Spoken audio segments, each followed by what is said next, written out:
sa patuloy na ginawa na pag-iimbestiga sa Senado ukol sa mga aligasyon laban kay Pastor Kibuloy. Marami po ang mga supporters ng mga Duterte ang nagdududa na ito pong ginawa na imbestigasyon ay hindi ito lamang para kay Pastor Kibuloy, kung hindi ang talagang tinatarget ay ang mag-amang Duterte, dahil nga sa balitang ito na atin pong panuorin ay ang mag-amang Duterte ay dawit na dito po sa ginawa na investigasyon na di umano ay pumunta sa bahay ni Pastor Kibuloy at binigyan ng maraming barel. Kaya panuorin po natin muna ang balitang ito bago po tayo magbigay ng ating mga public opinion. Okay, alright, yan. Welcome back sa Rapido TV. At ito na nga, lalong umiinit po itong ginawa po na Senate investigation sa aligasyon laban kay Pastor Kibuloy. At nadawit na nga ang pangalan ng mag-amang Duterte. At ito nga ang mga sabi ng mga supporters ng Duterte na ang ginawang investigasyon na ito ay talagang ang kanilang tinatarget ay ang mag-amang Duterte. Gaano kaya ito katotoo? At yan po ay ating alamin dito po sa balita galing po sa News 5 at gagawan po natin ng reaction video.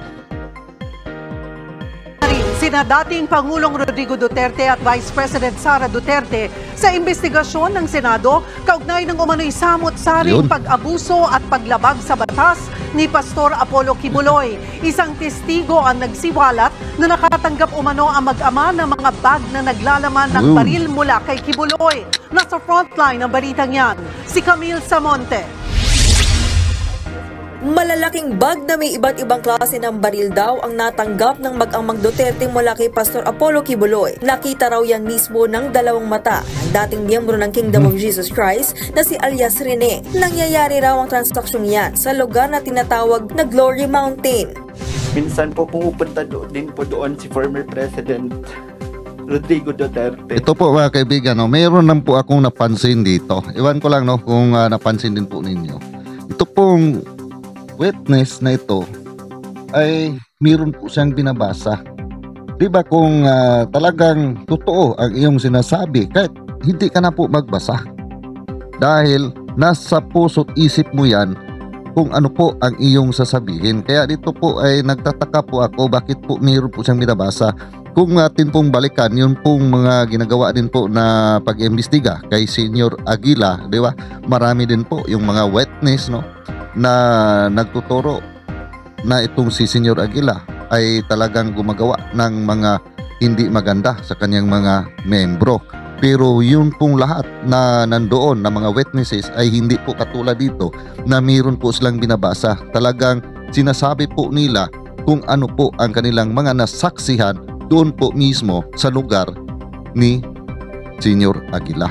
Ito po ang kaibahan mga kaibigan. Kaya kayo po ay ano po sa inyong paningin o sa inyong pananaw po dito mga kaibigan? At former Mayor, Mayor Sara Duterte. At pag umaalis na po sila doon sa Glory Mountain, dala na po nila yung mga bag. Siya pong bag na nilalagyan po ng mga baril. Chopper ang sinasakyan papunta sa Glory Mountain. Walang detalye kung saan ang eksaktong lugar na yan. Basta dyan daw dinadala yung mga miyembro na kailangan daw iwasto ang pag-uugali. Hindi rin naman lingid sa kaalaman ng marami na supporter ng mga Duterte ang pastor. Sinusubukan pa namin kunin ang panig ng mag-amang Duterte pero wala pa silang sagot. Ikinwento rin ni alias Rene sa pagdinig kanina ng Senado ang mga bangungot na naranasan niya sa kamay ni Pastor Kibuloy at sa mga matataas na opisyal nito. Kitang nanginginig pa ang kamay niya habang binabasa ang kanyang salaysay kung paanong ang alok sa kanyang scholarship ay humantong sa sapilitang panlilimos sa lansangan. 3,000 piso ang kota kada araw at kapag hindi naaabot, dusa ang sasapitin. Nagpanggap po akong piti at bingi. Kung hindi ko po ito maabot, ay papaluin po ako at di pa ako papakainin. Mas matindi ang pressure sa kanila. Well, doon po mga kaibigan sa namamalimos, sinasabi ko nga doon sa isa kong video, mayroon nga akong na-encounter dito nga sa lugar kung nasaan po ako ngayon. na nanghihingi po sila at sinasabi nga na yun nga no sa Kingdom of Christ daw mga kaibigan ang kanila pong ginagawa na pag-solicit no at mayroon daw silang tinutulungan. Yun po ang sinasabi. Actually pwede naman rin po no na gagawa ng anong mga katulad noon no na mga diskarte at gagamit ka ng mga pangalan no. So iwan ko lang kung yun po ay totoo, pero base sa akin po ay yun ang sinasabi noong aking tinatanong kung saan ba dadalhin yung pera na kanilang malikom, at doon nga ang sabi nasa Kingdom of Christ daw ano mga kaibigan.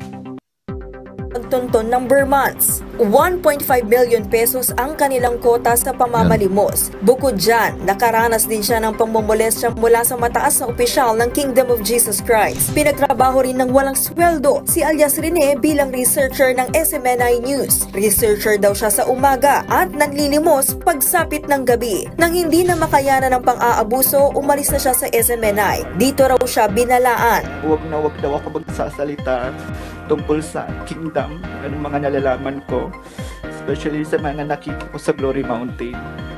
Kung hindi, ipapakulong daw ako at mawawala ako dito sa mundo. Sinigundahan naman ng mismong apo ni Kibuloy ang mga akusasyon ni alias Rene. Siya si alias David. Nagtrabaho din daw siya bilang cameraman sa SMNI at nakaranas din ng torture. Nung nilagay nila ako sa Bartolina, 14 po kami magkakasama. Tinorture nila kami, nilagyan nila kami ng sili sa mata, inuntog nila yung ulo ko. 10 years na nakaraan, pero naalala ko pa rin yung pangbababoy na ginawa nila sa akin. Nilagyan yung mata ko. Dito po mga kaibigan no, sa kanyang sinabi, iwan ko lang kung totoo o hindi no. Kasi sabi niya, nilagyan daw ng sili yung kanyang mata. No? Kung naalala po natin, di ba, mayroong isang katulong na minaltrato ng kanyang amo. At nilagyan nga ng sili yung kanyang mata. At bulag na po, no? Yung pong matandang katulong. Pero dito po, mga kaibigan, hindi po siya bulag. Pero sabi niya ay nilagyan po ng sili ang kanyang mata. Tinotorture po siya. O di ba? Kung tinutorture ka po, yung pong sili na nakalagay sa yung mata ay hindi po yun maalis-alis. Dahil tinutorture ka po, wala pong tubig doon. Hindi ka po makapagilamos, di ba mga kaibigan? Iwan ko lang no kung totoo o hindi. Pero para sa akin po, parang kaduda-duda po no, ang mga sinasabi po niya dito. Pero nasa inyo po no, kung ano po ang inyong obserbasyon po dito. Ilagyan nila ng sili yung ari ko. Ilagyan nila ng sili yung bibig ko. Depensa naman ng full-time miracle worker ng Kingdom of Jesus Christ. This is a religious organization, a corporation soul, so we don't have salary, but we call them honorarium. We are serving because this is voluntary, this is being a missionary, so this is not actually employment. Giit naman ang chairperson ng komite na si Senator Risa Hontiveros, malinaw na may human trafficking at labor exploitation sa SMNI. Parang indentured slavery na ito eh. Lumalabas, SMNI is engaged in human trafficking. Kailangan din talaga yung patuloy na pag-inspect dito, di lamang ng DOJ, pati ng DOLE. Kasi kung ano yung aspeto ng maaring matukoy na krimen. And kung maaring engaged in human trafficking ang SMNI, talagang mapapaisip ka, binibigyan ba dapat ang possible or probable human trafficker? Binibigyan ba dapat yan ng parang ang talagang pakay po nila dito kaibigan no? Base po dito no, sa atin pong narinig, lalong-lalo na po sa mga payag din po ni Hontiveros, itong prangkisa ng SMNI talaga no, tinatarget po nila. Alam po naman natin ito na sa Kamara ay ginawa na po nila ito no, ng aksyon no, na talagang mapawala po itong prangkisa ng SMNI. Parang dito rin po, ganun din po ang kanilang mga tinatarget po dito sa investigasyon. Di ba mga kaibigan? Kung napansin po ninyo, talagang meron pong kakaiba po dito na nangyari sa pag-imbestiga po. Yan po ano, ay base po sa aking obserbasyon mga kaibigan. Hindi ko po kayo pinipilit kung ano din po ang inyo pong pananaw po dito. dahil magkaiba-iba naman po tayo ng pananaw no, sa ating pong mga napanood na balita, sa ating mga naririnig. Pero base po sa akin ay medyo iba po no, iba po ang kinalalabasan po ngayon sa pag-iimbestiga na ito, mga kaibigan. Meron po silang mga tao na talagang tinatarget po na dito. At doon po sa mag-amang Duterte, di ba, ay dawit na rin po dito po sa ginawa po na pag-iimbestiga, no? At yung Isiminay, alam po naman natin na ang Isiminay ngayon ay talagang hindi pa nga natapos-tapos yung ginawa na pag-iimbestiga ng Kamara, no?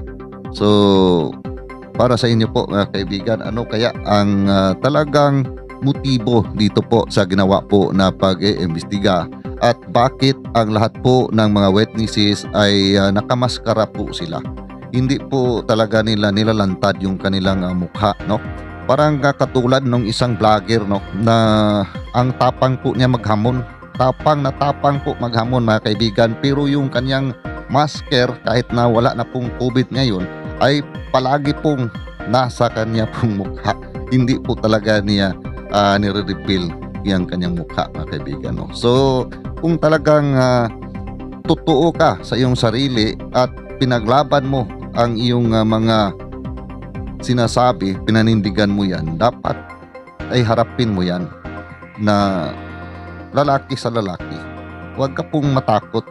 Kasi sabi ko nga, kung ito pong lahat ng mga aligasyon laban po kay Kibuloy, hindi naman po natin dito pinagtanggol si Kibuloy, dahil kung totoo po, no, na talagang ginawa po niya yan lahat, no, na pang-abuso sa ating mga kababayan, dapat po niya yung panagutan sa batas, mga kaibigan. Di ba? Kasi hindi po maganda na ganun-ganun na lang po tayong mga maliliit na mga simpleng mamamayan ay apak-apakan lamang sa mga tao na mayroon pong kakayanan, di ba? Kasi kung hayaan po natin yan sila, ay patuloy po tayong aapak-apakan ng mga katulad niyan na mapira at may kapangyarihan, di ba, mga kaibigan? So yun lang po, no, ang akin talaga dito, na sana po ay malinawan po ang kasong ito. Kung ito man po ay totoo, ang lahat po ng aligasyon, dapat po na pagbayaran, di ba, mga kaibigan? Mahirap po pagkaganyan, di ba? Kasi alam po naman natin, may mga nabalitaan nga po tayo na may mga pera at inaabuso po ang mga katulad sa atin na mga maliliit. Katulad nga sa aking nabanggit doon po sa isang katulong, no, na nabulag po siya dahil nga nilagyan po ng sili ang kanyang mata, no. So buti na lang po at naparusahan po yung kanyang mga amo. So ganun po, no, pagka totoo po ang lahat ng aligasyon na ito laban dito po kay Kibuloy, dapat po niyang panagutan ito sa batas, di ba, mga kaibigan? Ganun po dapat, no, ang hustisya po. At dito po sa pag-imbestiga ng Senado, dapat ay klaruhin po nila kung sino ba talaga ang kanilang gustong imbestigahan dito. Ang mag-amang Duterte ba, si Kibuloy ba, o ang Isiminay, di ba, mga kaibigan? Dapat po ay meron po talagang ating makikita na yun talaga ang kanilang focus po dito sa ginawa po na pag-iimbestiga. Kasi nakakalito po ito. Pumasok ang pangalan ng pag-amang Duterte, pumasok pong Isiminay. So ayan po, mga kaibigan, kayo po, no, magbigay po kayo ng inyong mga public opinion kung ano po inyong mga masasabi po dito. Lahat po yan ay atin pong babasahin, respetuhin ko po ang lahat ng inyong mga opinion, dahil alam ko po bawat isa sa atin ay hindi po magkaparehas ang atin pong mga opinion base sa atin pong mga napanood sa mga balita na lumalabas. At yan lang po. At hanggang lang dito po muna tayo. At see you po sa next video ko. Ako po muli ay magpapasalamat sa inyong patuloy na pagsuporta sa aking mga ginagawa po ng mga reaction video sa ating mga kababayan dyan Luzon, Visayas at Mindanao, at sa ating mga ka-OFW.